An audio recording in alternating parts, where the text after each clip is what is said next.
అందరికీ శుభోదయం. నా పేరు డాక్టర్ అబ్బాస్. మనం ఈరోజు విజువల్ సోషియాలజీ గురించి మాట్లాడుకుంటున్నాము. అందులో భాగంగా మనం ఫోటోగ్రఫీ గురించి ఈరోజు చర్చిస్తున్నాం. మీ అందరికీ తెలుసు, సామాజిక శాస్త్రం మరియు ఫోటోగ్రఫీ అనేది రెండు కూడా 18వ శతాబ్దంలో ఒకేసారి జన్మనిచ్చాయి. అంటే ఒక పక్క మనకు ఆధునికత బయలుదేరినప్పుడే సోషియాలజీ కూడా సమాజాన్ని అర్థం చేసుకోవడానికి అది పుట్టింది ఆగస్ట్ కాంటే ద్వారా అని మనందరికీ తెలుసు. దాంతో పాటుగా ఫోటోగ్రఫీ కూడా ఇది ఆ టైంలోనే మనకు వచ్చింది. The birth of sociology and photography అనేది కాయిన్సైడ్ అయింది. అంటే యాదృచ్ఛికంగా రెండు కూడా ఒకేసారి వాటి పుట్టుక జరిగిందని మనం చెప్పుకోవచ్చు. ఈ ఫోటోగ్రఫీ అనేది ప్రపంచాన్ని మార్చింది అని చెప్పడంలో ఎటువంటి అతిశయోక్తి లేదు. ఎందుకంటే ఈ రోజు మనం శాటిలైట్లు పంపించినా కానీ అది ఏం చేస్తుంది, మనకు చందమామ మీదకి పోయి అక్కడ ఉన్నటువంటి అక్కడ ఎట్లా జీవనానికి మనకు అది అవకాశం ఉందా లేదా అనేది ఫోటోలను పంపిస్తూ ఉంటుంది.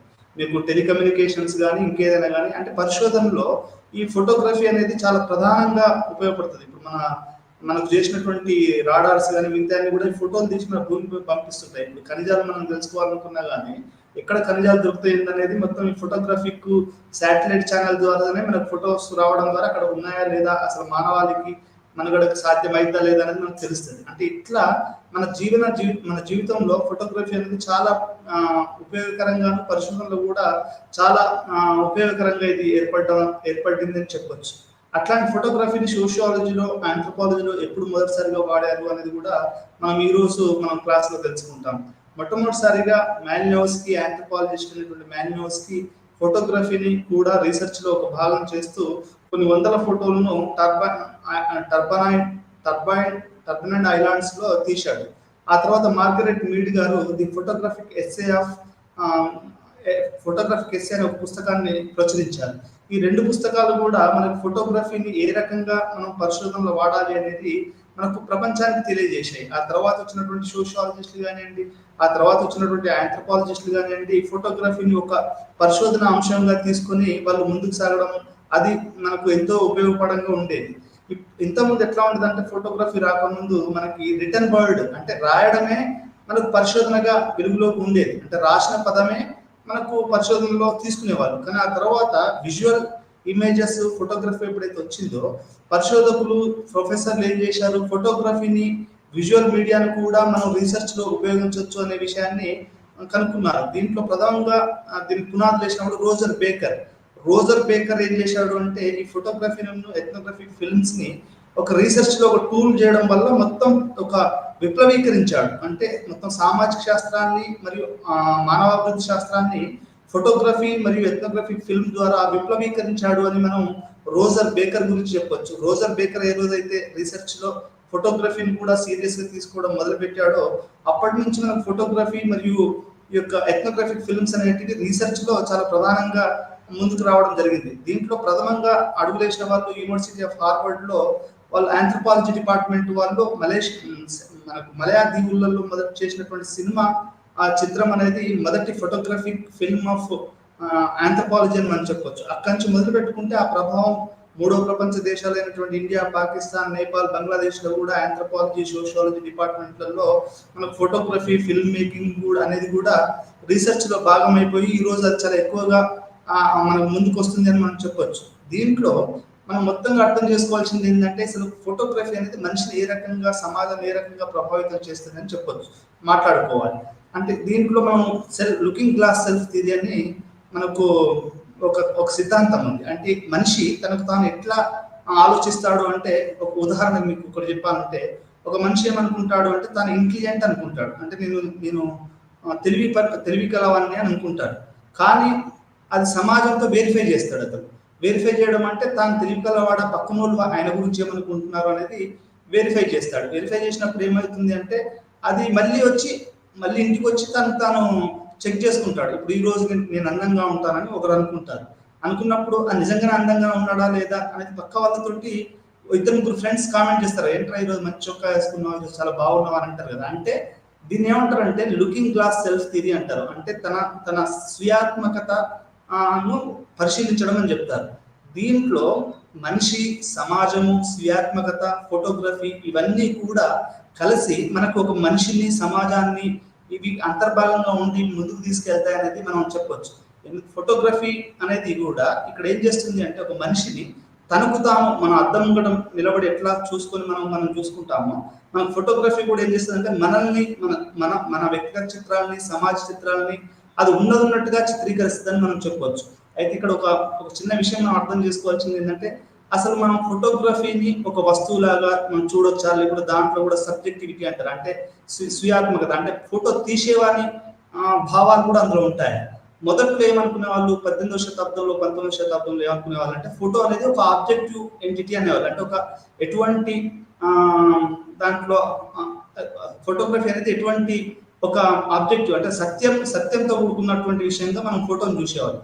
కానీ తర్వాత పరిశోధనలు ఏమర్థమైందంటే ఫోటో చూడటమే కాదు, ఫోటో తీసిన వాళ్ళ గురించి కూడా మనం ఆలోచించాలి. ఎందుకంటే ఆ ఫోటో ఎవరు తీశారు, ఎంత లైటింగ్ వాడాడు, ఏ యాంగిల్లో వాడాడు, బ్లాక్ అండ్ వైట్ ఎందుకు తీశాడు అనేది కూడా ప్రధానంగా చూపిస్తారు. ఇప్పుడు ఒక విలేకరు తీసిన ఫోటోకి, ఒక కవి తీసిన ఫోటోకి, ఆ తర్వాత ఒక రీసెర్చర్ తీసిన ఫోటోకి 3 ఫోటోలు కనుక మనం తీస్తే ఒకే విషయాన్ని 3 యాంగిల్స్ లో అవపడుతుంది. అంటే దాని అర్థం ఏంటంటే ఫోటో అనేది ఒకటే, కానీ అక్కడ తీసిన వ్యక్తుల వల్ల ఆ ఫోటోలో వేరు యాంగిల్స్ రావడం అనేది జరుగుతుంది. అంటే ఫోటో అనేది ఒక ఆబ్జెక్టివ్ మాత్రమే కాదు, అంటే ఒకటే సత్య రూపం కాదు, దాంట్లో తీసిన వాళ్ళది కూడా తెలుసుకోవాలనేది మనకు సోషియాలజీ చెప్తుంది. అందుకని ఇప్పుడు మీరు స్పిల్బర్గ్ తీసిన ఒక ఫోటో తీయండి, లేకపోతే ఈ మధ్య నేను ఒక సినిమా చూశాను, అదేంటంటే జాల్ అని జాతీయ అవార్డు పొందిన సినిమా. మీరు దాంట్లో ఫోటోగ్రఫీ చూడండి, నాకు తెలిసి ఆ సినిమా ఒక అద్భుతమైనటువంటి సినిమా, భారతీయ సినిమా అని చెప్పొచ్చు. జాల్ అంటే మంచినీళ్ళు అని. ఈ సినిమా ప్రతి ఫ్రేమ్ కూడా మీకు ఫోటోగ్రఫీ మీదనే, అసలు ఆ విజువల్స్ చూసిన బ్రీత్ టేకింగ్ విజువల్స్ అంటారు దాన్ని. అంటే మనం అసలు ఊపిరి తీసుకునే రకంగా వాడు ఫోటోలు తీశాడు, ఫోటోలు విజువల్ చేశాడు. జాల్ అనే సినిమా అంటే నీళ్లు అని అర్థం దాన్ని తెలుగులో చెప్పాలి అంటే. ఆ సినిమా మొత్తం ఫోటోగ్రఫీ మీదనే ఉంది, అది జాతీయ అవార్డు వచ్చింది, అంతర్జాతీయ సినిమాలు కూడా ఆ సినిమా ఎంపికైంది. అంటే ఒక సినిమా తీయడంలో ఫోటోగ్రఫీ అనేది ముఖ్యం, ఒక పరిశోధన చేయడంలో ముఖ్యం, ఒక శాటిలైట్ పంపించినప్పుడు అక్కడి నుంచి వచ్చే ఇమేజెస్ మనకు ముఖ్యం, అదే రకంగా ఖనిజాలు తెలుసుకోవాలన్న ఫోటోగ్రఫీ ముఖ్యం. ఈ రకంగా మన జీవితంలో, సమాజంలో ఫోటోగ్రఫీ అనేది చాలా ముడిపడి ఉంది అనేది మనం ఇక్కడ అర్థం చేసుకోవాలి. దీంట్లో మన గుణాత్మక పరిశోధన మరియు వివరణాత్మక పరిశోధన అనేది ఉంటుంది. ఈ ఫోటోగ్రఫీ అనేది మనం కనుక చూస్తే మనకు ఇండియాలో కొంతమంది ఫోటోగ్రాఫర్లు మాత్రమే చాలా ప్రధానంగా అవపడతారు. ఫోటోగ్రఫీ తీయడం కూడా ఒక కళ అని చెప్పొచ్చు. ఎందుకంటే మీరు కనుక అబ్బాస్ కిరస్తామి ఉన్నాడు, ఇరానియన్ ఫిల్మ్ డైరెక్టర్. ఆ ఇరానియన్ ఫిల్మ్ డైరెక్టర్ కనుక చూస్తే ఆయన తీసిన ఫోటోలు కానీ, ఆయన రాసిన కవిత్వం కానీ, ఫోటోగ్రఫీ కూడా ఒక కవిత్వం లాంటిదండి. ఎందుకంటున్నానంటే ఎట్లా పడితే అట్లా ఫోటోలు తీయడం కాదు, ఫోటోలు తీయడం అనేది ఒక కళాత్మకమైనటువంటి ప్రక్రియగా మనం చెప్పొచ్చు. అది మనం ఏదో కెమెరా ఉందని మనం ఇప్పుడు పెన్ను ఉన్న ప్రతి ఒళ్ళు కవిత్వం రాయలేదు కదా. మీకు ఉదాహరణ ఏంటంటే ప్రతి వాళ్ళ దగ్గర పెన్ను ఉంటుందండి, చదువుకున్న వాళ్ళ దగ్గర. అందరు కవిత్వం రాస్తారా? రాయలేదు. అందరి దగ్గర కెమెరాలు ఉంటాయి, సెల్ ఫోన్లు ఉంటాయి, కానీ ఫోటోలు తీయగలుగుతారంటే లేదు. మనకి ఏంటంటే ఎట్లా పడితే అట్లా తీయడం అది ఫోటో కాదు. అది అంటే కవితాత్మకంగా తీయడం అనేది కూడా మనకి ఫోటోలో ఒక భాగం అని చెప్పొచ్చు.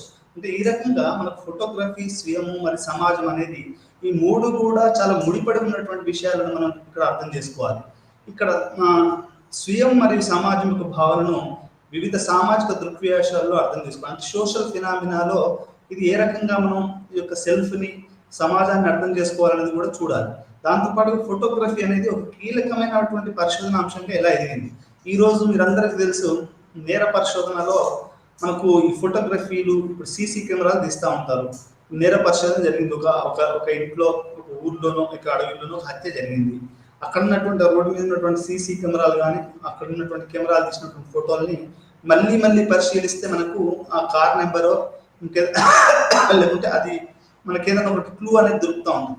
అంటే నేర పరిశోధనలు కానివ్వండి, సామాజిక పరిశోధనలు కానివ్వండి, మరియు మానవాళికి సంబంధించిన పరిశోధనలు ఏదైనా కానీ ఈ ఫోటోగ్రఫీ, వీడియో, కెమెరా అనేది కెమెరా ఐ అనేది ఒక ప్రధానమైనటువంటి సాధనంగా మనకు పనిచేస్తుంది. మీకు ఇంకోటి చెప్పాలి అంటే మనకు మిషెల్ ఫూకో ప్రకారం we are all entering into surveillance society. Surveillance society అంటే మీరు ప్రతి చోట కెమెరా ఉంటుంది.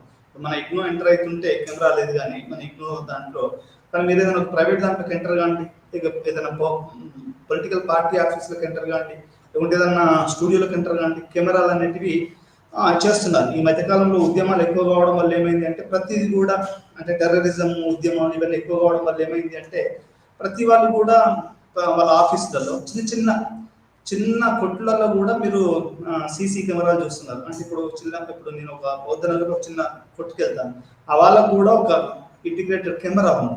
అంటే వాడు డబ్బులు ఇస్తున్నాడా లేదా, గొడవ చేస్తున్నా అంటే మొత్తం అర్బన్ అంటే ఒక పట్టణ జీవితం కానీ మరి నగరాల జీవితాలు కానీ ఒక సర్వేలెన్స్ లో బతుకుతున్నాయి, అంటే ఒక నిఘాలో బతుకుతున్నాయి. కెమెరా అనేది ప్రతి అణువణువున సమాజపు అణువణువున ఈరోజు కెమెరా ఉందనడంలో అతిశయోక్తి లేదు. ఎందుకంటే మీరు షాపింగ్ మాల్కి వెళ్ళండి కెమెరా, మీరు చిన్న బార్బర్ షాప్కి వెళ్ళండి కెమెరా, మీరు ఇంకేదైనా షాప్కి వెళ్ళండి camera camera camera.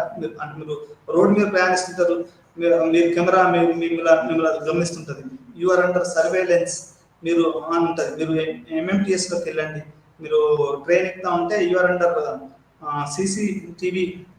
CCTV camera surveillance అని ఉంటుంది. అంటే కెమెరా అనేది మనల్ని ఎప్పటికీ అంటుపెట్టుకొని మనల్ని ఒక నిఘా నేత్రంగా అది పనిచేస్తుందని మనం చెప్పుకోవచ్చు. ఎందుకు జరుగుతుంది ఇదంతా అని మీరు అడగొచ్చున్నాను. అసలు మనం ఏ సమాజంలో బతుకుతున్నాము, అసలు స్వేచ్ఛ స్వాతంత్రం ఉందా, అసలు ఈ సర్వేలెన్స్ సొసైటీ లేకపోతే ఈ ఫింగర్ ప్రింట్ ఇవన్నీ కూడా సమాజాన్ని నిర్బంధం చేస్తున్నాయా అని మీరు నన్ను అడగొచ్చు ప్రశ్న. దానికి నేను సమాధానం ఏం చెప్తానంటే అవును అని చెప్తాను. ఎట్లా అంటే ప్రతి క్షణం కూడా మన స్వేచ్ఛని వాళ్ళ సంఖ్యలతో, అది కెమెరా సంఖ్యలైనా కానీ ఇంకే సంఖ్యలైనా కానీ, కెమెరా అనేది మనం సాదాసీదాగా తీయడం లేదు. అలా కాకుండా మనల్ని నిఘా నేత్రంలో పెట్టినప్పుడు ఏమైందంటే మనిషి ఒక సంఖ్యలో 20వ శతాబ్దంలో కూడా స్వేచ్ఛ స్వతంత్రాలు లేకుండా ఒక సంఖ్యలలోకి వెళ్ళాము అని మనం చెప్పుకోవచ్చు. దానికి కారణాలు అనేకం, క్రైమ్ రేట్ ఎక్కువ ఉండడం, ఇట్లా రకరకాల కారణాలు అనేటివి ఉన్నాయని మనం చెప్పుకోవచ్చు.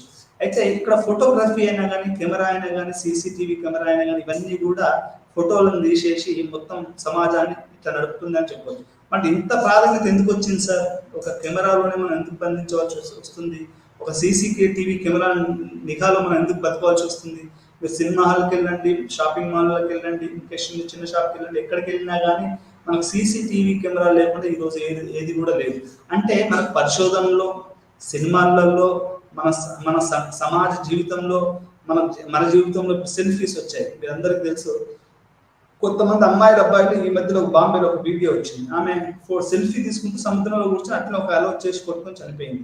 ఇంకొక అమ్మాయి కొంచెం ట్విట్టర్లో, ఫేస్బుక్లో చాలా ఫాలోయింగ్ ఉన్న ఒక అమ్మాయి తాను వీడియోలకు లైకులు రావాలని చెప్పేసి ఒక పైకి ప్రాంతంపై సెల్ఫీ తీయడానికి ట్రై చేసింది. ఆమె అక్కడి నుంచి జారి కింద పడిపోయింది. ఈ సెల్ఫీల వల్ల చనిపోయిన వాళ్ళు చాలా మంది ఉన్నారు. అంటే ఫోటోగ్రఫీయే కదా, సెల్ఫీ అంటే నథింగ్ బట్ ఫోటోగ్రఫీ కదా. ఫోటోగ్రఫీ వల్ల చనిపోయిన వాళ్ళు చాలా మంది ఉన్నారు. కొంతమంది కొండలు ఎక్కేసేసి ఇంకేదో చేసేసి చేయబోయారు. ఫోటోగ్రఫీ అంటే యాక్చువల్గా మీనింగ్ ఏంటంటే అండి, ఫోటో అంటే మనకు లైట్ అని అర్థం, గ్రఫీ అంటే దాని యొక్క కళ, లైట్ కళ అంటే ఒక కాంతి వేసిన బొమ్మ అని చెప్పొచ్చు, కాంతి కళ అని చెప్పొచ్చు. మనకు ఫోటో అంటేనేమో light, the art of light అని, అంటే లైట్ గీసిన బొమ్మలో మనం ఒక లైట్, ఇప్పుడు మనకు కెమెరా ఇట్లా అనగానే ఫ్లాష్ వస్తుంది కదా, ఆ ఫ్లాష్ మన మీద పడే అంటే ఒక లైట్ అనేది మన బొమ్మను గీస్తుంది అక్కడ. అంటే ఇది మనకు కాంతి వేగాన్ని లైట్ తోటి ఎట్లయితే పోలుస్తామో, మనకు వేగాన్ని ఎట్లా పోలుస్తారు? ఇప్పుడు మనకైతే కిలోమీటర్లలో మనం రోడ్డు మీద ప్రయాణిస్తుంటారు, లేకపోతే ఇంకెక్కడ ప్రయాణిస్తుంటే మన దూరాన్ని మనం కిలోమీటర్లో పోలుస్తాం. కానీ మనం ఎప్పుడైతే విశ్వంలోకి లేకపోతే ఇంకా మనకు ఎప్పుడైతే ప్రయాణిస్తామో అప్పుడు లైట్ కాంతి వేగంతో మన దూరాన్ని కొల్చడం జరుగుతుంది. అట్లే ఈ లైట్ అనేది మనకి అవుపడ్డప్పుడు ఏమవుతుందంటే అది ఆ లైట్ అనేది మనకి అది ఒక డ్రా చేస్తుంది. అంటే ఫోటో అంటే లైట్ అండి, గ్రఫీ అంటే గీయడం అని. అంటే మనకు ఈ యొక్క కాంతి గీసిన చిత్రము, కాంతి చేసిన కళ అని మనం చెప్పచ్చు ఫోటోగ్రఫీ అంటే. అది దాని యొక్క ప్రాథమిక అర్థమని ఇక్కడ అర్థం చేసుకోవాలి. ఫోటోగ్రఫీలో కీలకమైన పరిశోధన సాధనంగా ఎలా పనిచేస్తుందనే దానిపైన కూడా వివరణాత్మకమైనట్టుగా మనం ఈ యొక్క పాఠంలో తెలుసుకుంటాం. అర్ధ శతాబ్ది పరిశోధనలో ఫోటోగ్రఫీ ఎలా ముఖ్యమైన భాగం కాగలదో మనం వివరించగలిగాం. అంటే నాకు రీసెర్చ్లో మొత్తంగా ఈ ఫోటోగ్రఫీ అనేది, ఇప్పుడు నేను ఎంఫిల్ చేస్తున్నాను కోయల్ మీద నేను ఫోటోగ్రఫిక్ వర్క్ చేసి అది ఒక మంచి ఫస్ట్ క్లాస్గా నాకు ఎన్ఐఆర్డి నుంచి వచ్చింది. అంటే ఆ తర్వాత ఓల్డ్ సిటీలో చేశాను. ఓల్డ్ సిటీలో ఫోటో తీయడం అంటే కొడతారు. ఎట్లా అంటే మనం దీంట్లో కూడా మనం మాట్లాడుకుంటాం. అంటే ఫోటోగ్రఫీ అనేది ఎట్లా మనం జాగ్రత్తగా వాడాలి, ఆ ర్యాపోర్ట్. అంటే మనం ఫోటోలు, ఇప్పుడు మనం వెంకటేశ్వర టెంపుల్ ఉంది, అక్కడ పోయి మనం ఫోటో తీయలేము. అజ్మీర్ షరీఫ్ దర్గా ఉంది, లోపల పోయి మనం ఫోటో తీయలేము. లేకపోతే ఇంకెక్కడ చర్చ్ ఉంటుంది, చర్చ్ సంగతి నాకు సరిగ్గా తెలియదు, దర్గా లేకుంటే ఇది మన సిక్కుల టెంపుల్స్ ఉంటాయి, అక్కడ పోయి మనం లోపలికి వెళ్ళి మనం చేయలేము. అంటే ఫోటోగ్రఫీ ఉంది కదా అని మనం వేరే వారి స్వతంత్రాన్ని మనకు మెడలో ఒక ఒక కెమెరా వేసుకొని ఒక మంచి సెల్ ఫోన్ పెట్టుకొని అట్లా ఎట్లా పడితే అట్లా ఫోటోలు తీయడం కుదరదు అన్నట్టు. అది కంటెంప్ట్ ఆఫ్ అదర్స్ రైట్ వస్తుంది, అంటే వేరే వాళ్ళ యొక్క హక్కుల్ని మనం కాల రాస్తున్నాము. అంటే అందుకనే మనం ఫోటోగ్రఫీని వాడేటప్పుడు కానీ కెమెరాని వాడేటప్పుడు కానీ ర్యాపోర్ట్ రిస్క్ అది ర్యాపోర్ట్ రిస్క్ ఆఫ్ ర్యాపోర్టింగ్ అని ఉంటుంది. అంటే ఇది యొక్క మనం సంబంధాలు పెంచుకున్న తర్వాత, ఇప్పుడు నేను మా అమ్మను ఒకసారి ఆమె వంట చేసుకుని ఫోటో తీసుకున్న తర్వాత ఇలా ఫోటో తీసినాం అంటే అవునన్నాను, వద్దు అని చెప్పింది. అంటే they don't want like disturb their privacy. అట్లనే మనం ఫోటో తీసేటప్పుడు కూడా రీసెర్చర్స్ కానీ ఫిల్మ్ మేకర్స్ కానీ పోయిట్స్ కానీ ఫోటోగ్రఫర్స్ కానీ కెమెరా ఉంది కదా ఎట్లా అట్లా ఫోటో తీయడం అనేది కుదరదు. ఎందుకంటే దానికి కొన్ని విలువలు ఉంటాయి, సమాజంతో మన సంబంధాలు ఉంటాయి, వాళ్ళతో ర్యాపోర్ట్ ఉంటుంది. ఆ ర్యాపోర్ట్ అవంతా మనం చేసిన తర్వాతనే మనము ఒక ఫోటో తీయగలుగుతాం. అంతేగాని ఎట్లా పడితే అట్లా తీయడం అనేది అనెథికల్, అంటే ఒక నీతిమాలిన పనిగా మనం దాన్ని చెప్పుకోవాలి. ఈ రకంగా ఫోటోగ్రఫీ అనేది మొత్తం 18వ శతాబ్దం 20వ శతాబ్దం 18వ శతాబ్దంలో అది పారిశ్రామిక విప్లవంతో పాటు పుట్టింది. ఆ తర్వాత రకరకాలైనటువంటి అది మార్పులకు గురైంది. ఫస్ట్ ఫోటో ఎట్లా ఉండేది అంటే ఒక మెటల్కి దాన్ని మెటల్కి దాన్ని యాడ్ చేసి అది ఒక ఇమేజ్ని ఫిక్స్ చేసేవారు. మన కిటికీలో నుంచి బయట ఉన్న వాతావరణాన్ని ఫోటో ఫస్ట్ ప్రపంచంలో సర్వైవింగ్ ఫోటో అంటే అది మనకు కిటికీలో నుంచి తీసిన ఫోటో అని చెప్పొచ్చు. మన ఇండియాలోనైతే బెంగాల్లో మొట్టమొదటిసారి ఫోటోగ్రఫీని తీశారు బ్రిటిషర్స్ మన ఇండియా రూల్ చేస్తున్నప్పుడు. అది బెంగాల్ మ్యూజియంని తీశారు. అంటే ఫోటోగ్రఫీకి ఒక చరిత్ర ఉంది. ఆ చరిత్ర అనేది రకరకాలుగా మారి మారి ఈరోజు మనం సెల్ ఫోన్ వరకు వచ్చాము. ఒకప్పుడు నేను 10th క్లాస్ చదివేటప్పుడు ఫోటోలు అంటే మా మండలానికి నటరాజ్ ఫోటో స్టూడియో అని ఉండేది మా మండలంలో. ఆయనే మొత్తం మండలం మొత్తం చూసేవాడు. మా ఊరికి రావాలంటే మా ఊరిలో ఫోటో తీయాలి అంటే ఆయన ఒకరోజు ముందు చెప్పాలి, ఆ తెల్లారి ఆయన వస్తాడు. అది ఇట్లా మనకు పైన గుడ్డ పెట్టి, ఆ గుడ్డ పెద్ద కెమెరా ఉండేది అప్పుడు, ఆ దాంట్లోకి ఫోటో తీసేవాడు. ఆ రోజుల్లో కెమెరా టెక్నాలజీ అది. ఆ తర్వాత మారింది, అతను కొడాక్ వచ్చింది, నోకియా వచ్చింది, రకరకాల మనకు యొక్క ఫోటోగ్రఫిక్ ఈ కెమెరాలు వచ్చాయి. అది పోయింది, ఇప్పుడు బలవంతమైన సెల్ ఫోన్లు వచ్చాయి. ఈ సెల్ ఫోన్లలో మన కెమెరా ఆడియో వీడియో అన్ని కూడా చేయవచ్చు. మనకు యాపిల్ అనుకోండి, యాపిల్ అయితే ఇంకా అది ₹1,00,000 1,50,000 కూడా మనకి ఈ యొక్క ఫోటోగ్రఫీ ఫోటోలు అనేటివి చేస్తూ ఉన్నారు. అంటే ఇది ఒక దీన్ని ఏమంటారు అంటే మన సోషలాజికల్ టర్మ్లో చెప్పాలి అంటే ఒక ఒక ఎథ్నోగ్రఫిక్ అకౌంట్స్. మనం ఫోటోలు తీయడం అనేది ఒక ఎథ్నోగ్రఫిక్ అకౌంట్ అని చెప్పొచ్చు. అంటే ఒక ఇది ఆంథ్రోపాలజీలో సోషియాలజీలో ఈ యొక్క మెటీరియల్ని మనము రీసెర్చ్కి ఉపయోగించవచ్చు అనేది ఇక్కడ మనం అర్థం చేసుకోవాల్సినటువంటి విషయం. మనిషి యొక్క ఒక పని అంటే యాక్షన్ అనేది అంటే ఎట్లా ఉంటుంది. ఇప్పుడు మనిషి అనేవాడు సమాజంలో ఉంటాడు, వాని యొక్క పనులు అంటే యాక్షన్సే సోషల్ యాక్షన్ అంటారు దాన్ని. అంటే సామాజిక చర్యనే వాని యొక్క గ్రోత్ కానీ సమాజం అని చూసే విధానంలో కానీ అది ఉంటుంది. ఉదాహరణకి ఒక పెయింటింగ్ వేస్తున్నాడు అనుకోండి, మాటికి సమాజం అని పెయింటర్ అని ముద్ర వేస్తుంది. ఒక ఫోటోలు తీస్తున్నాడు అనుకో ఫోటోగ్రఫర్ అంటారు, సింగర్ అయితే సింగర్ అంటారు, డాన్సర్ అయితే డాన్సర్ అవుతారు, క్రియేటివ్ డైరెక్టర్ నవల రచయిత, ఇంకా స్త్రీవాద ఉద్యమకారులు, మానవ హక్కుల ఉద్యమకారులు, ఎన్విరాన్మెంటలిస్టులు, ఇట్లా రకరకాలైనటువంటి. అంటే అది ఎట్లా ఏర్పడుతుంది, నువ్వు చేసే పనులు, దానికి సమాజం ఇచ్చే ప్రతిస్పందన, మళ్ళీ నువ్వు నువ్వు అర్థం చేసుకునే విధానం, ఇవన్నీ కూడా కలిసి కొంతమంది కమ్యూనిస్టులు ఉంటారు, కొంతమంది రైట్ వింగ్ వాళ్ళు ఉంటారు, కొంతమంది సెంట్రిస్టులు ఉంటారు. ఇట్లా రకరకాలం అనేది మనిషి యొక్క చర్య మీదనే సమాజం దాని యొక్క అర్థాన్ని నిర్మిస్తుంది అనేది మనకి కూడా అర్థం చేసుకోవాలి. ఉదాహరణకి ఇంకోటి కూడా అర్థం చేసుకోవాలి మీరు ఏంటంటే, ఫోటోగ్రఫీ అనేది ఒక సైన్గా ఎట్లా అర్థం చేసుకోవాలి, ఒక చిత్రంగా ఎట్లా అంటే ఒక ఒక ఒక ఫోటో వచ్చింది పేపర్లో. ఇప్పుడు ఉదాహరణ ఇంతకుముందు ఒక ఫోటో చూస్తున్నాను న్యూస్ పేపర్లో. ఆ ఫోటో అనేది జనాలకు చేరిందండి. ఇప్పుడు ఆంధ్రజ్యోతిలోనో, ఆంధ్రప్రభలోనో, ఈనాడులోనో, నమస్తే తెలంగాణలోనో, లేకుంటే ప్రజాశక్తిలోనో ఒక ఫోటో వచ్చింది అనుకోండి. ఆ ఫోటోని తీశాడు, అది ప్రజలు కొన్ని కోట్లాది మందికి మనకు పేపర్ అనేది పోతా ఉంది. ఆ పేపర్ అనేవారు చూసే వాళ్ళందరూ కూడా ఆ ప్రజలు, సాధారణ ప్రజలు ఎట్లా చూస్తున్నారు అనేది మనకు చాలా ప్రధానమైనటువంటి విషయం. ఆ ఫోటోని మనం ఎట్లా చూస్తున్నారు.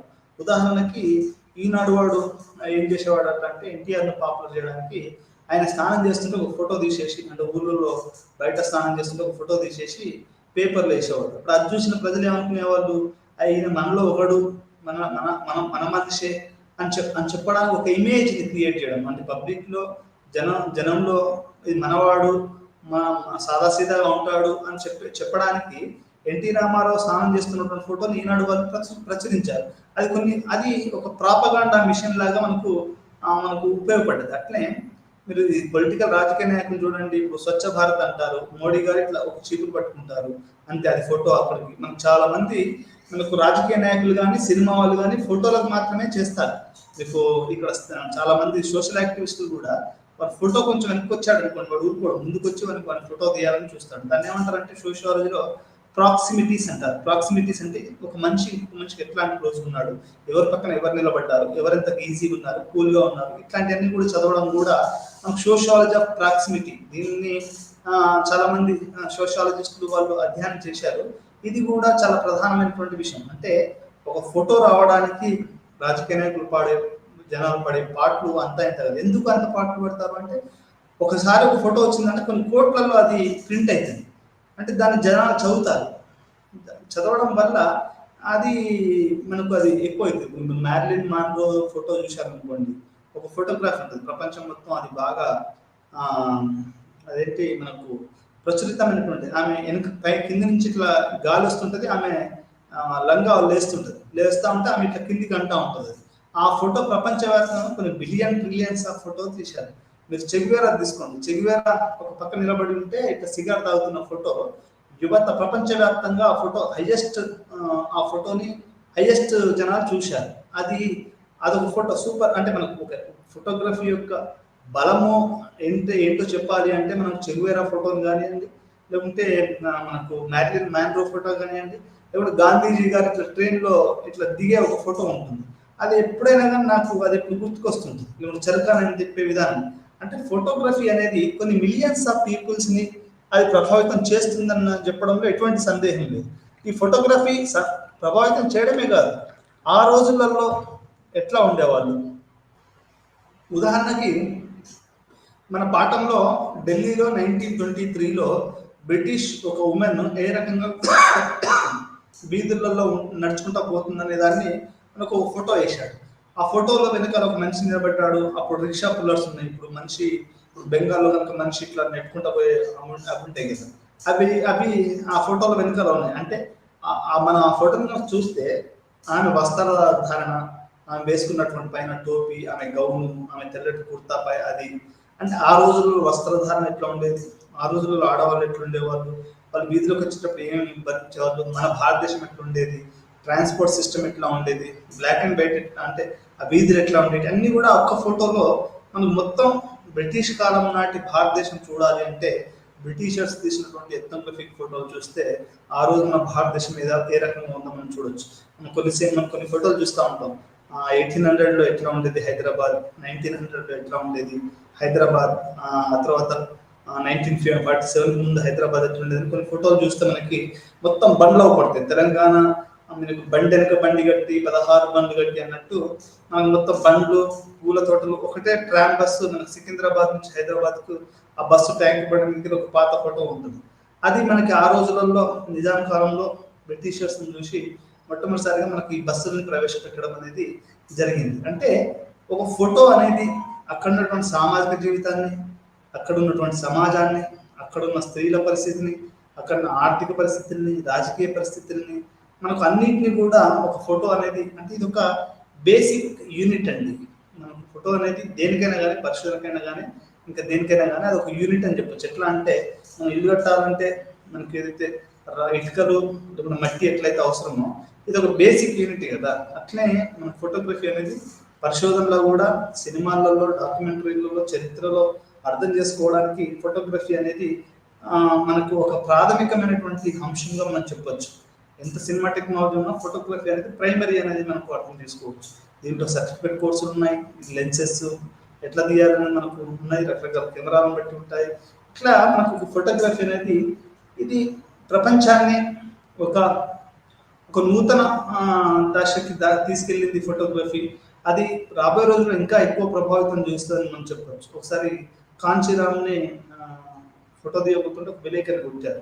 అంటే మనం ఎట్లా పడితే అట్లా ఫోటోలు తీయొచ్చా హీరోయిన్లను కానీ ఎయిర్పోర్ట్లలో పడిగాపు కాస్తా ఉంటారు, లేకపోతే ఇంకా బయట ప్రెస్ వాళ్ళు పడిగాపు కాడుస్తూ ఉంటారు. నేను విన్నది ఏంటంటే మీరు సెలబ్రిటీ ఫోటో కనుక తీస్తే ఎక్కడ బాంబేలో మీరు కనుక సెలబ్రిటీ దాని ఏమంటే వ్యాపారిజం అంటారు, వ్యాపారిజం కాదు పేపరాజీ అంటారు. మీరు కనుక ఒక సైఫ్ అలీ ఖాన్ కొడుకుది కరీనా కపూర్ కొడుకు ఫోటో తీశారనుకోండి, మీకు కొన్ని లక్షల రూపాయలు వాడు తీసిన ఒక ఏజెంట్ ఉంటాడు, వాడు మీకు ఇస్తాడు. ఎందుకంటే ఆ ఫోటో ఎక్కువ మంది చూస్తారు కాబట్టి.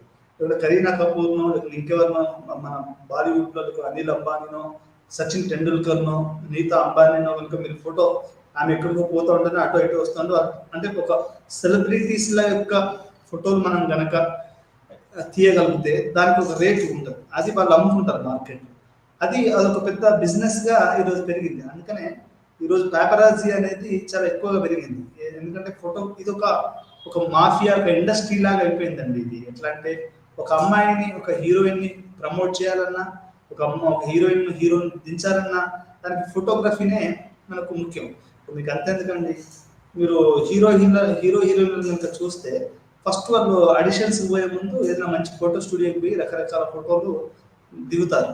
దిగి అది మనకు వేరు నిర్మాణ సంస్థలలో నేను నా ఫోటోలు ఇవన్నీ రోజా కానీ లేకుంటే ఇంకెవరైనా కానీ మధుబాల కానీ ఇంకెవరైనా కానీ పెద్ద శ్రీదేవి కూడా ఫోటో స్టూడియోకి వెళ్ళి ఫోటో అది తీసుకొని ఉంటుంది. అంటే ఇట్లా మనకు ఫోటో అనేది ఏమవుతుంది అంటే అది ప్రాథమికంగా ఆమె ఒక హీరోయిన్ కానీ ప్రమోట్ చేయాలన్నా, లేకుంటే మొత్తం ఇండస్ట్రీలో లేకుండా చేయాలన్నా కానీ ఒక ఫోటోగ్రాఫర్ చేయొచ్చు. ఎందుకంటే ఒక ఫోటో తీసి కనుక మనం పెడితే ఆమె జీవితం మొత్తమే ఖరాబ్ అవ్వచ్చు. కొన్ని ఫోటోగ్రాఫ్లు ఇప్పుడు మనకు ఈ సెల్ ఫోన్లు ఇవన్నీ రాకముందు ఎవరైనా వ్యభిచారిస్తున్నారు అనుకోండి, ఎవరైనా చూసి ఫోటో తీసేసి దాని మీద చాలా సినిమాలు, పాత సినిమాలు 70s, 80s, 90s సినిమాలలో వాళ్ళు లైంగికంగా శృంగారం చేస్తుంటే ఫోటో తీసేసి నేను బయట పెడతాను. మీకు దృశ్యం సినిమా కూడా అంతే కదా, అంటే ఫోటో తీసేసేసి వాడు బయట బ్లాక్మెయిల్ చేస్తాడు.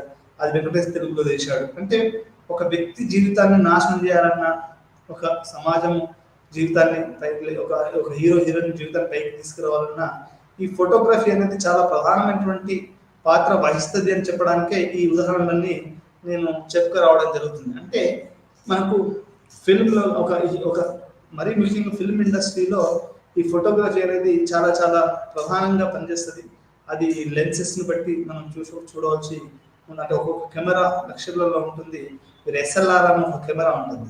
ఎస్ఎల్ఆర్ ఇట్లా అంటున్న కొద్దీ మనం దాని యొక్క క్లారిటీ, విజువల్స్ అవన్నీ ఎక్కువగా వస్తాయి. మనకు సీదా కెనాన్ ఫొటోస్ కూడా ఇవన్నీ కూడా వేరే రకంగా మనకు ఫోటో క్లారిటీ అనేది వస్తుంటుంది. అంటే ఈ రకంగా ఫోటో అనేది మొత్తం సమాజాన్ని, వ్యక్తుల్ని అది ప్రభావితం చేస్తుందని మనం చెప్పొచ్చు. నేను విన్నది ఏంటంటే అమెరికాలో ఒక ఫోటోగ్రాఫర్ ఉండేవాడు. ఆయన తీసిన ప్రతి చిత్రానికి, ప్రతి ఫోటోగ్రాఫ్కి కొన్ని వేల రూపాయలు, కోట్ల రూపాయలు వచ్చేటట్టు విన్నాను. ఎందుకంటే అతను తీసే నైపుణ్యత. ఇప్పుడు ఒక ఫోటోని కనుక మనం కరెక్ట్గా తీయగలుగుతాం, అదొక కళ అండి. అంటే యాక్చువల్గా నేను ఫోటో తీయడం అనేది కూడా ఒక కళాత్మకమైనటువంటి ప్రక్రియ అని నేను చెప్తాను. ఎట్లా పడితే అట్లా అమెరికాలో ఉన్న ఆ ఫోటోగ్రఫర్కి హైయెస్ట్ రెమ్యునరేషన్ ఉంటుంది. అతను తీసిన ప్రతి ఫోటోను ఏ పేపర్ వాడో లేకపోతే ఏ మ్యాగజైన్ వాడో తీసుకునేవాడు. అంటే అతను తీసే విధానాన్ని బట్టి ఉంటుంది. అంటే అతను ఒక ఆబ్జెక్టివ్ ఓరియంటెడ్గా, అట్లా లెన్స్ వైజ్గా, లైట్ వైజ్గా అతను కళాత్మకంగా తీసుంటాడు. కాబట్టి అతని చిత్రాలకి మనకు ఎక్కువ డబ్బులు పే చేయాల్సి వచ్చింది, అంటే చేస్తారు. అంటే ఇది కూడా ఒక కళాత్మకమైనటువంటి ప్రక్రియ అని చెప్పడానికి నేను ఇవన్నీ చెప్తున్నాను. ఈ రకంగా ఇప్పుడు ఇంతకుముందు ఫోటోగ్రఫీలో ఒక అబ్బాయి మాత్రమే ఉండేవాళ్ళు. కానీ ఈ రోజులలో ఫోటోగ్రఫీ, కెమెరా, కథ, స్క్రీన్ ప్లే, దర్శకత్వం ప్రతి విషయంలో కూడా ఆడవాళ్ళు రావడము, దాన్ని ఒక మగవాళ్ళ ఆధిపత్యం నుంచి దాన్ని బ్రేక్ చేయడం, ప్యాట్రియార్కల్ స్ట్రక్చర్ నుంచి మనకు ఫెమినిస్ట్ ఫోటోగ్రఫీ అనేది కూడా వచ్చిందని మనం ఇక్కడ అర్థం చేసుకోవాలి. ఎప్పుడైతే స్త్రీవాదం వచ్చిందో, స్త్రీవాదంతో మనకు కొత్త విషయాలు వచ్చాయి. ఇప్పుడు మనకు ఇదేంటంటే హెట్రో సెక్సువాలిటీని మనకు అది క్వశ్చన్ చేస్తూ బైనరీ అండర్స్టాండింగ్ ఆఫ్ సెక్సువాలిటీని అర్థం చేసుకుంటూ ఫెమినిస్ట్ ఉద్యమాలు చాలా వచ్చాయి. దాంట్లో ఫోటోగ్రఫీ అనేది చాలా ముఖ్యం. ఇప్పుడు మీరు ఒక గే అమ్మాయినో, అబ్బాయినో, లెస్బియన్స్నో లేకుంటే ట్రాన్సెక్షువల్లో ట్రాన్స్ వాళ్ళని ఫోటో తీస్తే అది ఏంటంటే అది సమాజానికి ఉపయోగపడుతుంది అని చెప్పొచ్చు. ఎట్లా అంటే ఇప్పటివరకు హెట్రోసెక్షువల్ అంటే ఒక ఇద్దరు కపుల్స్ని ఒక ఏంటి మనకు రాజ్ కపూర్ నర్గీస్ అది హెట్రోసెక్షువల్ నార్మేటివిటీ అది. ఆ హెట్రో నార్మేటివ్ కాకుండా ఇప్పుడు మీరు ఒక గేమ్ తీశారనుకోండి, ఒక బ్యూటిఫుల్ ఒక గేమ్ ఒక ఫోటో తీశారనుకోండి, ఒక లెస్బియన్ తీశారనుకోండి, లేకపోతే ఒక ట్రాన్సాక్షన్ తీశారనుకోండి, అంటే ఏంటంటే సమాజంలో అది ఒక ప్రముఖంగా ఉండే ప్రభావం చూపిస్తుంది. వాళ్ళ హక్కులని సమాజంలో వాళ్ళ లైంగికత్వం అంటే స్త్రీ పురుషుడే కాదు, పురుషుడు స్త్రీ లేకుంటే ఇట్లా చేసుకునే అవకాశం ఉంది అని చెప్పడానికి ఒక ఫోటోలో మనం చూపించగలిగితే గేనో లేకుంటే లెస్బియన్నో అది ఏంటంటే సమాజం మీద ప్రభావం చూపిస్తుంది. అంటే ఫోటోగ్రఫీ అనేది కొత్త విషయాన్ని, స్త్రీవాదంలో కొత్త విషయాన్ని సమాజంలోకి తీసుకొచ్చింది, అది ముందుకు తీసుకెళ్తుంది. సోషియాలజీ ఏంటంటే ఇట్లాంటి వాటి గురించి చదవడం, ఇప్పుడు అందరి హెట్రోసెక్షువాలిటీ గురించి అంటే భిన్న వైరుధ్యమైనటువంటి ఆడమగ లైంగికత్వం కొన్ని లక్షల చదివి జరిగి ఉంటాయి. ఎప్పుడు మీరు సుఖంగా ఉంటారు, ఎప్పుడు మీరు ఎంత తృప్తి ఉంటారు, ఇట్లాంటివన్నీ మీరు జరగవచ్చు. నేను అనేది ఏంటంటే సోషియాలజిస్ట్ అంటే అందరు చేసిన నువ్వు చేస్తున్నట్టు దాంట్లో అదేముంది, నీకేంటి అంటే అంటే ఒక రోడ్డు మీద ట్రాన్సెక్షువల్స్ ఉంటారు, కొంతమంది మగవాళ్ళు ఆడవాళ్ళు ఉంటారు, వాళ్ళు కూడా లైంగిక దోపిడీకి గురవుతుంటారు. అది దాన్ని మనం ఫోటో తీయగలిగామా, వాళ్ళ జీవితాన్ని చిత్రీకరించామా? లేకుంటే మనం ట్రైన్లలో చూస్తూ ఉంటాం, ట్రైన్లలో వాళ్ళు వచ్చి పాటలు పాడి మన మీద చేతులు పెట్టి 10 రూపాయల నోట్లు చేతి నిండా ఉంటే వాళ్ళకి 10 రూపాయల నోట్లు 100 రూపాయల నోట్లు మనకు చేతి నిండా పెట్టి మన మీద దీవించినట్టు వాళ్ళు చేస్తారు.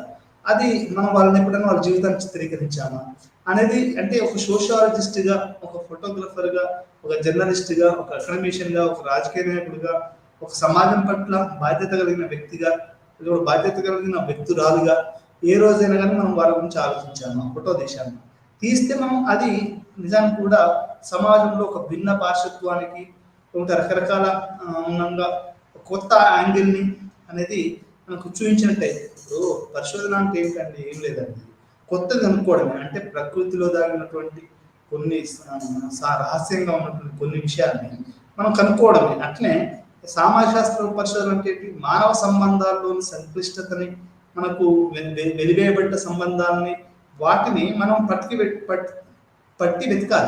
వెతికి దాన్ని మనం ప్రపంచాన్ని చూడగలగాలి. ఇంత చాలా సినిమాలు వచ్చాయి, చిన్నప్పుడే వాడు ఆడ లక్షణాలతో పుట్టారని ఇంట్లోకి వెళ్ళగొట్టడం, వాడు క్రైమ్గా డ్రగ్లో దీంట్లో పాల్గొనడం అనేది జరుగుతూ ఉంటుంది.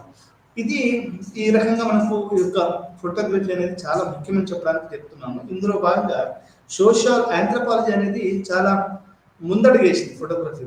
ఎట్లా ముందడుగేసింది అంటే అది మీకు స్లమ్స్ అని, the photography of drugs and culture అని, మీకు ఆ తర్వాత అడిక్షన్స్, లేకుంటే the patterns of culture, slums, black ghettos, వీటన్నిటి మీద కూడా మనకేమైందంటే విజువల్ ఆంథ్రోపాలజీ అనేది చాలా చాలా చాలా ప్రపంచాన్ని, లేకుంటే మనకు స్ట్రీట్ కార్నర్ సొసైటీ ఇట్లాంటివన్నీ కూడా ఏం చేశాయంటే మనకు ఫోటోగ్రఫీ, ఎథ్నోగ్రఫిక్ అకౌంట్స్ సోషియాలజీలో చాలా బాగా పేరు తీసుకొచ్చాయి.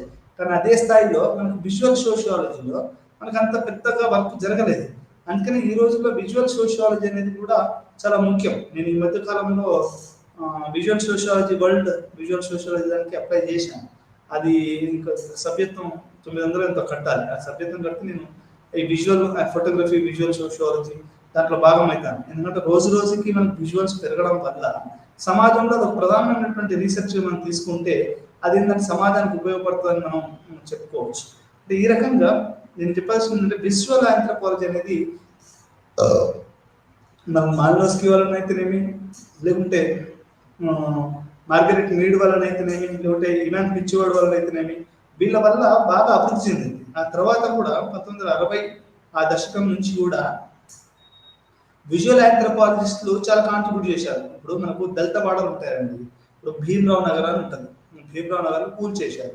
లేకుంటే ఇప్పుడు చాలా మంది స్లమ్స్ ను కూల్ చేస్తున్నారు, రేవంత్ రెడ్డి గవర్నమెంట్ వ్యతిరేకంగా కూడా మాట్లాడుతున్నారు. అంటే వాళ్ళ గురించి ఎవరైనా చదువుతారా? ఆంథ్రోపాలజిస్టులు చదువుతారు. సోషియాలజీ ఎందుకు చదవట్లేదు మరి? సోషియాలజీ అంటే కల్చర్, సినిమా, క్యాపిటలిజం, ఎలిటిజం గురించే కాదు కదా.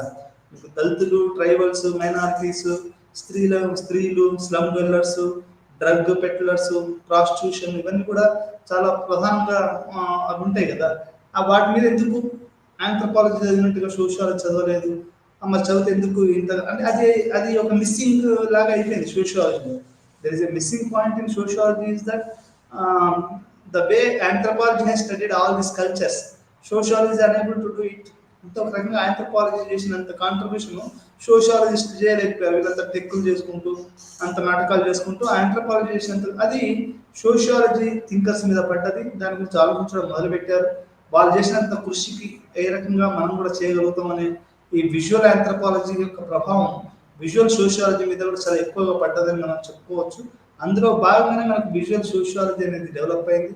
మనకు photography, anthropological films, ethnographic films, వీటి సోషియలాజికల్ అసోసియేషన్, వరల్డ్ సోషియలాజికల్ అసోసియేషన్లో విజువల్ సోషియాలజీ నుంచి ఒక బ్రాంచ్ ఓపెన్ చేయడం, దానికి ప్రత్యేకమైనటువంటి ఒక కమిటీని పెట్టడం ప్రపంచవ్యాప్తంగా. వాళ్ళు రకరకాలైన ఫోటోగ్రఫీ విజువల్స్ మీద వాళ్ళు చదవడం, బెస్ట్ డాక్యుమెంటరీ గురించి డిస్కస్ చేయడము, విజువల్స్ ఫోటోగ్రఫీని మనకు రీసెర్చ్లో భాగంగా చేస్తూ వాళ్ళు ముందుకు రావడం. రిటర్న్ ఒకటే కాదు, విజువల్స్ ఇవి కూడా చాలా ముఖ్యమైన వాళ్ళు వరల్డ్ సోషియలాజికల్ కాన్ఫరెన్స్ వాళ్ళు చేయడం.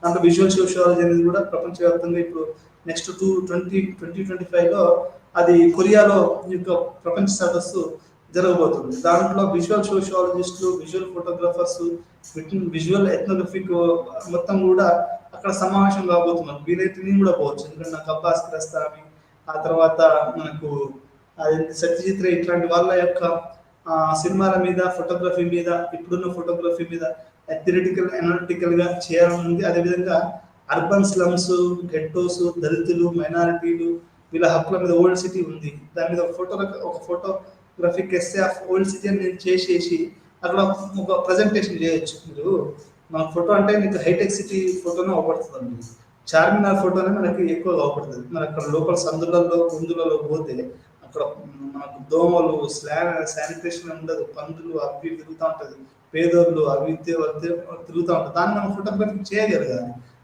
ఆ స్లమ్స్ ని మనం చూపించగలగాలి, ఎంత గడ్డు పరిస్థితులలో బతుకునో మనం చూపించగలిగినప్పుడు ఏమైంది అంటే మనం ఒక సోషలాజికల్ గా కొత్త యాంగిల్లో ఇప్పుడు రత్నానాయుడు గారు రాశారు, ఇది old cities and new developments అని సిటీ ఆఫ్ హైదరాబాద్ రాశారు.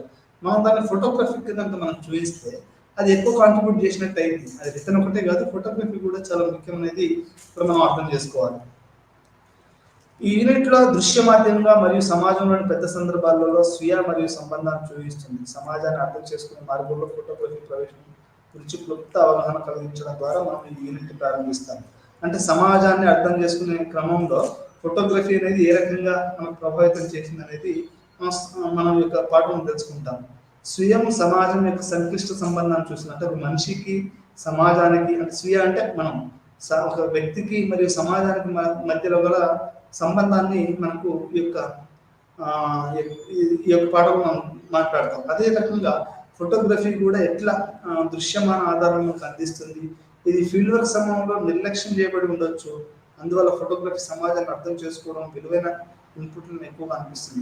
మనకు ఫోటోగ్రఫీ అనేది చాలా విలువైన సమాచారాన్ని మనకి ఈ ఫోటోగ్రఫీ అందిస్తుంది. ఎందుకంటే మనం ఎంత రాసినా కానీ ఒక్కోసారి కొన్ని మిస్ అయిపోతాం. కొన్ని ఫోటో తీస్తేనే వాటికి న్యాయం జరుగుతుంది. మనం ఎంత రాసినా మనకు క్వశ్చన్ ఉన్నా అర్గ్యుమెంట్ ఉన్నా కానీ మనం కొన్ని ఫోటోలు కూడా వాటికి అటాచ్ చేస్తే అది మనకి ఏమైంది అంటే ఒక విలువైన సమాచారాన్ని, ఒక విలువైన దాన్ని మనం రాసినట్టయితే, రీసెర్చ్ తెచ్చినట్టయింది. ఫోటోగ్రఫీ ద్వారా సమాజాన్ని అర్థం చేసుకోవడం. మొత్తంగా ఫోటోగ్రఫీ అనేది ఒక పెద్ద అధ్యయనం. 1840లలో కనిపెట్టినప్పటి నుండి ఫోటోగ్రఫీ దాని యొక్క చరిత్రలో సంక్లిష్టమైన మరియు ప్రధానమైన పరివర్తన గురైంది. అది పెద్ద ఫోటోని ఎందుకు తీశాడు, యాంగిల్లో ఎందుకు తీశాడు, లైటింగ్ ఎంత వాడాడు, ఏ యాంగిల్లో తీశాడు అంటే ఇవన్నీ కూడా ఉంటాయి. అంటే ఆబ్జెక్టివిటీ కాదు, అది కూడా ఒక సబ్జెక్టివ్ అనేది మనకు ఇక్కడ అర్థం చేసుకోవాలి. ఎందుకంటే ఒక ఛాయాచిత్రం ఏది సంగ్రహితం అవుతుంది అనే దాన్ని సంగ్రహం చేసే వ్యక్తిపై ఆధారపడి ఉంటుంది. మరో మాటలు చెప్పాలంటే చిత్రంలో ఏమి చేర్చాలి, ఏమి చేర్చకూడదు అంటే మనకు బ్యాక్గ్రౌండ్ లేదు. నేను ఒక పాట రిలీజ్ చేయబోతున్నాను, దాని బ్యాక్గ్రౌండ్ లో గోడలు ఉన్నాయి, దాని వెనకాల నాకు కొంచెం వేరే పిక్చర్ రావాలనుకుంటున్నాను అంటే అది అక్కడ ఆబ్జెక్టివ్ కాదు, నా సొంతంగా నేను చేశాను అంటే ఫోటో ఇస్ నో మోర్ అనే ఆబ్జెక్టివ్ క్రైటీరియా అనేది మనం ఇక్కడ అర్థం చేసుకోవాలి. ప్రధాన స్రవంతి సామాజిక శాస్త్రం ఫోటోగ్రఫీని ఆత్మాశ్రయ స్వభావం కారణంగా డేటా సేకరణ యొక్క చట్టబద్ధమైన పద్ధతిగా అంగీకరించడం కష్టమైంది. అంటే దీనికి ఈ సబ్జెక్టివిటీ ఉంది కాబట్టి దీనికి ఒక ఆబ్జెక్టివ్ క్రైటీరియా అని సోషియాలజీ ఇవ్వలేకపోయిందని చెప్పొచ్చు. స్వీయ అవగాహన ఫోటోగ్రఫీ స్వీయ మరియు సమాజం యొక్క ఆత్మాశ స్వభావం మధ్య సంబంధంలోకి ప్రవేశించే ముందు సామాజిక పరిభాషలో స్వీయ ఆలోచన చర్చిద్దాం. తనను తాను అర్థం చేసుకునే సామాజిక శాస్త్ర విధానం ఎల్లప్పుడూ సమాజంతో ముడిపడి ఉంటుంది. అంటే వ్యక్తుల చర్యల ద్వారా స్వీయ ప్రభావం సమాజాన్ని ప్రభావితం చేస్తుంది. తద్వారా సమూహాలు, సంస్థలు, నెట్వర్క్లు మరియు సంస్థలను సృష్టిస్తుంది. అదే సమయంలో సమాజంలో తన భాగస్వామ్య భాష అర్థాల ద్వారా స్వీయాన్ని కూడా ప్రభావితం చేస్తుంది. అంటే ఒక వ్యక్తి ఏ రకంగానైతే సమాజాన్ని ఇన్ఫ్లుయెన్స్ చేస్తాడో సమాజం కూడా ఆ వ్యక్తిని అది ఇన్ఫ్లుయెన్స్ చేస్తుంది. ఒకరికొకరు ఇట్లా అది పరస్పర సహకారం గొడవలతోటి సమాజం ముందుకు నడుస్తుంది అనేది అర్థం చేసుకోవాలి. Looking glass theory symbolic interaction సిద్ధాంతకర్తలు ఒకరైన చార్లెస్ కులీ మన స్వీయ భావాన్ని వివరించే ఒక సిద్ధాంతాన్ని దృక్పథాన్ని ముందుకు తీసుకొచ్చాడు. సింబాలిక్ ఇంటరాక్షనిజంలో మనిషి ఎట్లా ఆలోచిస్తాడు అనే దాని గురించి మనకు చార్లెస్ కులీ ఒక సిద్ధాంతాన్ని చెప్పాడు. ఆయన ఏం చెప్తాడు అంటే మన గురించి మన దృక్పథం, మన గురించి మన భావన నుండి మాత్రమే కాకుండా మన కుటుంబం మరియు స్నేహితులు మరియు మనకు సన్నిహితంగా ఉండే ఇతరులతో కానీ మనకు చాలా సాన్నిహిత్యం ఉండని వ్యక్తుల నుండి కూడా మనం కలిగి ఉన్న ప్రతిచర్యల నుండి కూడా వస్తుంది. కూలీ ప్రకారం మనం గురించి మనం దృక్కోణం ఇతరులు మన గురించి ఏమనుకుంటున్నారు అనే దాని నుండి వస్తుంది. ఇప్పుడు మన గురించి మనం ఎట్లా ఆలోచిస్తాం, అబ్బాస్ మంచిగా పాఠాలు చెప్పాడు, ఏదో అంటే పైకి అనుకున్నంత ఏం కాదు అని ఏదో అట్లా అనుకుంటున్నారని అనుకోవచ్చు, నేను అనుకోవచ్చు. లేదు అసలు పనికి రావడానికి కొంతమంది అనుకోవచ్చు. అంటే ఇట్లా మన గురించి ఏమనుకుంటున్నారు పక్కన వాళ్ళు అనే దాని గురించి ఆలోచిస్తూ మనం ఆలోచిస్తాం. అది మన స్వీయ దాని గురించి. అది ఉదాహరణకి ఇక్కడ మన కూలీ ఏం చెప్తారంటే ఒక మనిషి తను గొప్పగా ఊహించుకోవచ్చు, కానీ తను అంత గొప్పవాడు కాదని పక్కన వాళ్ళు కానీ కుటుంబం ఇప్పుడు మాటి తిట్టేది, వందల చదువు ఏం చదువుతున్నారు, డాక్టరేట్ మా నాన్న తిట్టేవాడు. అది ఎందుకు డాక్టరేట్ అనేది సిటీలో పెద్ద తెలిసిన ఉండొచ్చు, కానీ తల్లిదండ్రులకు వయసు, పెళ్లి, కొడుకు ఇవన్నీ ఉండాలి అనేది వాళ్ళకి అది ముఖ్యం కదా. వాళ్ళు మరి అది కోల్పోయారు. అంటే వాళ్ళు మనకి ఇక్కడ అంటే ఎవరు ఎట్లా చూస్తున్నారు కుటుంబ సభ్యులు, దాని వాళ్ళు ఈ సోషల్ సైన్సెస్ అనేది ఒక రకంగా మా నాన్న అనేవాడు ఏం పిహెచ్డి రైదని. అంటే మనకు వేరే వాళ్ళకి డాక్టరేట్ అంటే గొప్ప కాదు, మా నాన్న గొప్ప కాదు అది, మా నాన్న గొప్ప కాదు అది. అంటే ఓకే అంటే చదువుకున్న డాక్టర్ మంచిదే, అన్ని ఇన్ టైంలో జరగాలి, అన్ని ఇన్ టైంలో జరగాలి అనేది కూడా వాళ్ళు ఆలోచిస్తారు. కానీ ఏం లేదు ఇట్లా దెబ్బతినడం అని వాళ్ళకి ఇష్టం ఉండదు. అంటే మన పట్ల మనకుండే అభిప్రాయం ఎట్లా ఏర్పడుతుంది, మన పక్క వాళ్ళ నుండి, మన కుటుంబ సభ్యుల నుంచి, మన స్నేహితుల నుంచి, సమాజం నుంచి, తెలియని వాళ్ళ గురించి, ఎక్కడి వీళ్ళందరి సమూహమే మన మీద పడుతుంది. దాన్ని బట్టి కూడా మనం మారుస్తూ ఉంటాం. మనం తెలివైన వాళ్ళమా, దద్దమ్మలమా, పని అసలు చవటాలమా, పని బెదవలమా, చాలా మంచి వాళ్ళమా, ప్రపంచం అంత మంచోళ్ళు లేడా, ఇవన్నీ కూడా ఎట్లా ఏర్పడుతుంది అంటే ఇవన్నీ కూడా మన కుటుంబ సభ్యులు, మన స్నేహితులు, సమాజం, మనం చేసే పనులు, మనం చేసే ఆలోచనలను బట్టి వాళ్ళు కూడా మనకి ఇస్తూ ఉంటారు. దాన్ని మళ్ళీ మనం ఆలోచించుకొని మళ్ళీ మనం వాటిని పునర్నిర్వసిస్తూ ఉంటాం. దీన్ని మనం లుకింగ్ గ్లాస్ థియరీ అని అంటాం.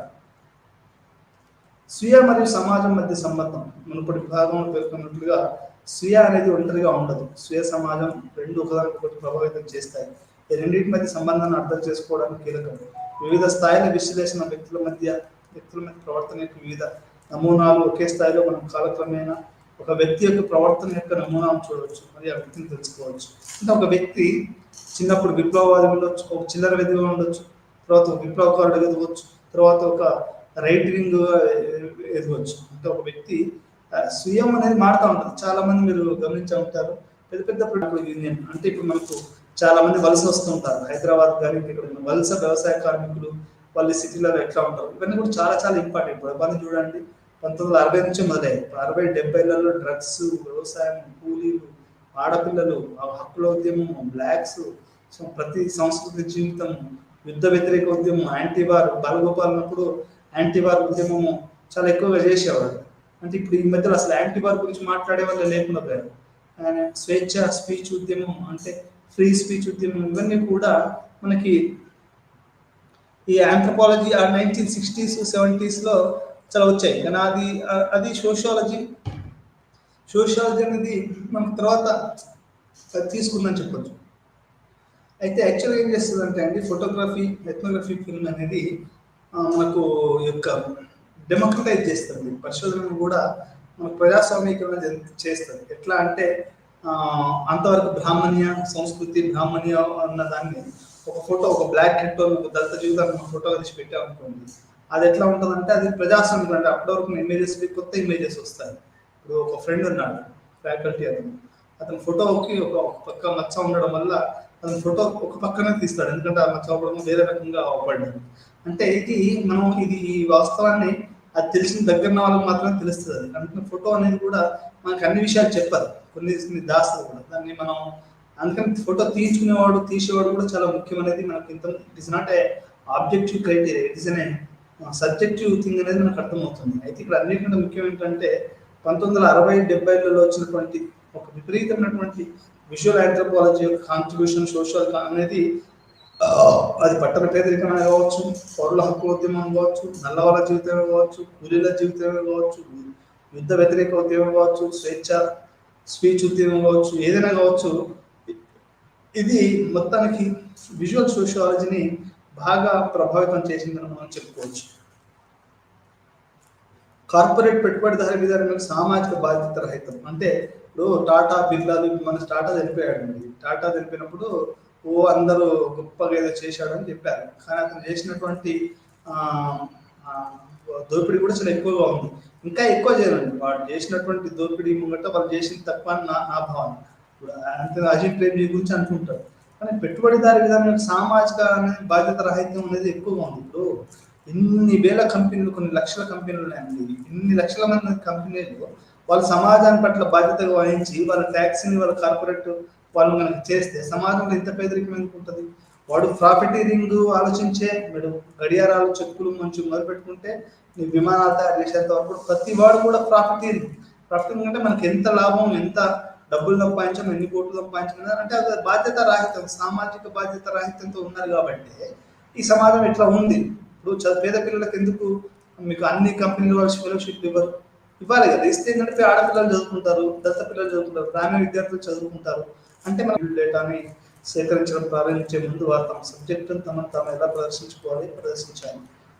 టేలర్ ప్రకారం లింకన్ మరియు గుబా ఏదైనా గుణాత్మక పద్ధతుల గ్రంథాలు బహిరంగంగా లేదా రహస్య పాత్ర ఉంచడం వల్ల కలిగే సాపేక్ష ప్రయోజనాలు మరియు ఆశ ప్రయోజనం పరిశీలిస్తాయి. పాల్గొనే వారి పరిశోధన లేదా పరిశీలన మాత్రమే ఉద్ధరించబడతాయి. ఇతర డేటాను రూపొందించే సామర్థ్యాన్ని కలిగి ఉండే చిత్రాన్ని రూపొందించడానికి వీలు కల్పించే కొన్ని పద్ధతులను ఉపయోగించాలి. అంటే మనం ఫీల్డ్ వర్క్ చేసేటప్పుడు విజువల్ డేటా సేకరణ అనేది కొంత వ్యూహాత్మకంగా చేయాలనేది ఇక్కడ మనకు పరిశోధకులు చెబుతున్నారు. మనకి గుణాత్మక పద్ధతుల ద్వారా గ్రంథాలు బహిరంగ లేదా రహస్య పాత్రను ఊహించడం వల్ల కలిగే సాపేక్ష ప్రయోజనాలు మరియు అప్రయోజనాలు పరిశీలిస్తాము. అంటే ఈ విజువల్ డేటాను మనం ఎట్లా కలెక్ట్ చేయాలనే దాని మీద కూడా మనకు కొన్ని పద్ధతులు ఉన్నాయనేది మనం కూడా అర్థం చేసుకోవాలి. సామాజిక పరస్పర చర్యలు మరియు ప్రక్రియ. సామాజిక పరస్పర చర్యలు మరియు ప్రక్రియ సంఘటనలు మరియు సామాజిక ప్రక్రియలో ఫోటోగ్రఫీ రికార్డులు సామాజిక పరస్పర చర్యలు మరియు సంబంధాల నిర్మాణం రూపంలో అంతర్దృష్టి అందిస్తాయి. ఫోటోగ్రఫిక్ ఇమేజ్తో ఇటువంటి అధ్యయనాలు ఒకరి సూక్ష్మ సంస్కృతి మరియు సమాజంలోని సెల్ఫ్ యొక్క అవగాహనను పరీక్షించాల్సి చేస్తుంది. సూక్ష్మ పరిస్థితి అంటే మనకేంటి అంటే ఇప్పుడు మైక్రో ఎకనామిక్స్ ఎట్లా ఉందో మనకు మైక్రో సోషియాలజీ, మైక్రో సోషియాలజీ మనం సూక్ష్మ లెవెల్లో సంస్కృతిని అర్థం చేసుకోవాలనుకోండి. ఇప్పుడు ఇస్లామిక్ కల్చరే ఉంది, దళిత్ కల్చరే ఉంది. మనం సూక్ష్మ స్థాయిలో దాన్ని అర్థం చేసుకోవాలి. మరి గిరిజన సంస్కృతిని అంటే మనకు ఫోటోగ్రఫీ అనేది చాలా చాలా ముఖ్యం. సూక్ష్మ సంస్కృతి అంటే సంస్కృతి అంటే ఏదో అట్లా కాదు, మనం సూక్ష్మ స్థాయిలో మనం అర్థం చేసుకోవాలంటే అది మనకు ఫోటోగ్రఫీ అనేది చాలా ప్రధాన పాత్ర వహిస్తుంది అని చెప్పవచ్చు. సామాజిక నిర్మాణం అర్థం చేసుకోవడానికి ప్రాథమికంగా ఉంటుంది. సూక్ష్మ సంస్కృతి యొక్క డైనమిక్స్ని, వ్యక్తి సంబంధాల వివరాలను సీన్ ఇమేజ్లో మరియు ఫిల్మ్ వీడియో ఉపయోగించడం ద్వారా విశ్లేషించవచ్చు.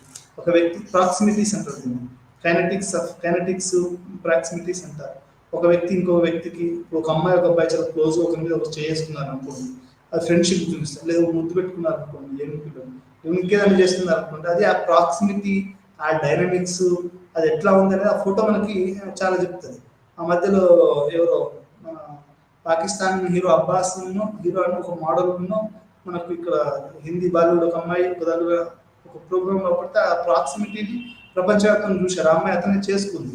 అంటే మనకు ఆ ఫోటోను చూడటం ద్వారా, విశ్లేషించడం ద్వారా మనం ఆ సూక్ష్మ స్థాయిలో ఫోటో అనేది సూక్ష్మ స్థాయిలో మనకి సూక్ష్మంగా కల్చర్ని అర్థం చేసుకోవడానికి అంటే మనకు అంటే దాన్ని ఏమంటారు, సూక్ష్మంగా అంటే స్మాల్ కల్చర్ లేకుంటే లిటిల్ కల్చర్, ఇట్లా దీన్ని అర్థం చేసుకోవడానికి మనకు పనికొస్తుంది అనేది మనం అర్థం చేసుకోవాలి. ఛాయాచిత్రాలు సామాజిక దృగ్విషయాల అధ్యయనం, డెవలప్ ప్రాక్సిమిక్స్, వ్యక్తుల మధ్య అంతరం మరియు శరీర ధోరణి వంటి వాటి యొక్క ప్రాముఖ్యతను అధ్యయనం చేశారు. ఇది సంస్కృతి నుండి సంస్కృతికి మరియు పరిస్థితులకు అనుగుణంగా మారుతుంటుంది. ఇప్పుడు మనకి హాలీవుడ్ అక్కడ ఏంటంటే ఒక మనిషి ఇంకో మన అప్పుడు కిసి పెట్టుకుంటారు, మన వాళ్ళు ఇట్లా పెడతారు, లేకపోతే ఇట్లా పెడతారు, ఇట్లా ఇవన్నీ కూడా ఉంటాయి. అంటే మనకు ఒక సంస్కృతి, ఒక దాన్ని బట్టి, ఈ ప్రాక్సిమిటీని బట్టి ఈ యొక్క వ్యక్తుల యొక్క మధ్య అంతరాయం, శరీర ధోరణిని బట్టి మనకు ఈ చిత్రాలను అర్థం చేసుకోవాల్సి ఉంటుంది. మనకు జాబ్ ఇంటర్వ్యూల యొక్క సూక్ష్మ కమ్యూనికేషన్ పరిశీలించారు. ప్రాక్సిమిటీ, కెన్వెరిక్ నరాలు, కమ్యూనికేషన్ ఫేసింగ్ వైవిధ్యాలు, దాంతోపాటు వచ్చే శబ్ద సంభాషణ యొక్క టెంపో మరియు ఒత్తిళ్లపై అతని విశ్లేషణ మనం చూడవచ్చు. అంటే ఇది ఈ ప్రాక్సిమిటీస్, వ్యక్తుల మధ్య అంతరాయం అనేది చాలా చాలా ముఖ్యమని చెప్తూ మనం ఏదైనా సంస్కృతి మరియు సామాజిక పరిస్థితి, స్థల మరియు ప్రవర్తన మరియు సామాజిక పరస్పర చర్య విభిన్న అంశాలను కనుక మనం పరిశీలించాలంటే, అది సూక్ష్మ స్థాయిలో పరిశీలించాలంటే ఫోటోగ్రఫీ పనికొస్తుందని చెప్పచ్చు. రిస్క్ రిపోర్ట్ ఫోటోగ్రఫీ సంఘంలో పట్టు సులభతరం చేస్తుంది. అదే సమయంలో పరిశోధకుడు కెమెరాతో సున్నితమైన చొరబాటుకు పాల్పడితే ఫోటోగ్రఫీ తిరస్కరణకు దారితీస్తుంది. మనం మన దగ్గర కెమెరా ఉందని కానీ ఎట్లా పడితే అట్లా మనం చేయడం అనేది తప్పు అనేది ఇక్కడ మనం చెప్తున్నాం. ఇమేజ్ ఆధారిత పరిశోధన నిర్వాహకులకు పరిశోధకుడు సామాజిక నిర్మాణం యొక్క అంతర్గత పనితీరును ప్రారంభించినప్పుడు కెమెరాతో సబ్జెక్టివ్ జీవితాన్ని పికప్ చేయడానికి ప్రారంభించిన తర్వాత పబ్లిక్ డొమైన్లో వెనుకబడి ఉంటుందని స్పష్టం చేయాలి. కమ్యూనిటీ, సంస్కృతి మరియు సామాజిక పద్ధతులు, పబ్లిక్ మరియు ప్రైవేట్ రెండు కూడా మనం అర్థం చేసుకోవాలి. మనం ఏంటంటే ఇక్కడ మన కెమెరా ఉందని మనం ఎట్లా పడితే చేయకూడదు. ఇది మనం రిస్క్ అనేది కూడా ఉంటుంది అనేది, చాలా మంది దెబ్బలు తిన్నారు, తండ్రులు తిన్నారు, ఒక ఫోటో గురించి చంపేసిన రోజులు కూడా ఉన్నాయి. అంటే అక్కడ తీయడం తప్పని. ఈ రకంగా మనకు రిస్క్ రిపోర్ట్ ఉంటుంది. సంగ్రహం, ఈ యూనిట్లో మనం సోషియాలజీ, ఆంథ్రోపాలజీ అనేది ఏ రకంగా మారింది, ఫోటో అనేది ఏ రకంగా మారింది, అది ఏ రకంగా మనకు ఫీల్డ్ వర్క్లోకి వచ్చింది, ఆధారితంగా ఎన్ని బుక్స్ వచ్చాయి, దాని కాంట్రిబ్యూషన్ ఏంది, మొత్తం 60 తర్వాత ఎట్లా సోషియాలజీ, ఆంథ్రోపాలజీ అనేది పెరిగిందని, ఈ ఫోటోగ్రఫిక్ విజువల్ డేటా అనేది పెరిగిందని చెప్తూ ఈ పాఠాన్ని ముగిస్తున్నాను. మరొక పాఠంలో మళ్ళీ కలుద్దాం. అప్పటివరకు సెలవు. నమస్కారం.